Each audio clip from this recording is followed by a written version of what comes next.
Hello everyone, আপনাদের মাঝে আজকে নতুন আরেকটি রেসিপি নিয়ে হাজির হয়ে গিয়েছি। আজকের রেসিপিটি মূলত হচ্ছে জুসের রেসিপি।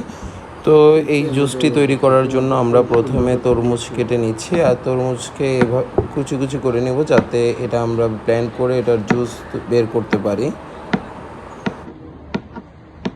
ছোট ছোট কিউব করে নেবেন তরমুজকে, যাতে পরিবেশনের জন্য ব্যবহার করা যায়। আর এখন আমরা কিছু তরমুজের টুকরাকে ম্যাশ করে এর জুসগুলো বের করে নিব। একটু পরে এগুলোকে আমরা ছাঁকনি দিয়ে ছেঁকে গ্লাসের মধ্যে নিয়ে নিব। আর বাইরে যে রকম বৃষ্টি হচ্ছে, এই বৃষ্টির মধ্যে এই কাজগুলো করতে খুব ভালোই লাগছিল। তো গ্লাসের মধ্যে তরমুজের জুসগুলো ছেঁকে নিয়ে নিয়েছি আর কিউবগুলো দিয়ে দিলাম। আর অন্যদিকে এখন শুরু করব হচ্ছে আনারস কাটা। আনারসের সেম প্রসেসে আমরা আনারস কেটে নিব এবং কেটে এগুলোকেও কিউব কিউব করে নিব, যাতে পরিবেশনের সময় হালকা আনারসের কুচি দেওয়া যায়।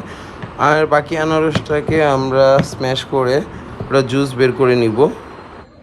তরমুজ আর আনারসের জুসগুলো একসাথে মিক্স করে নিচ্ছি, আর এই যে কিছু আনারস কিউব করে নিলাম, যেগুলো পরিবেশনের জন্য একসাথে দিয়ে দিচ্ছি।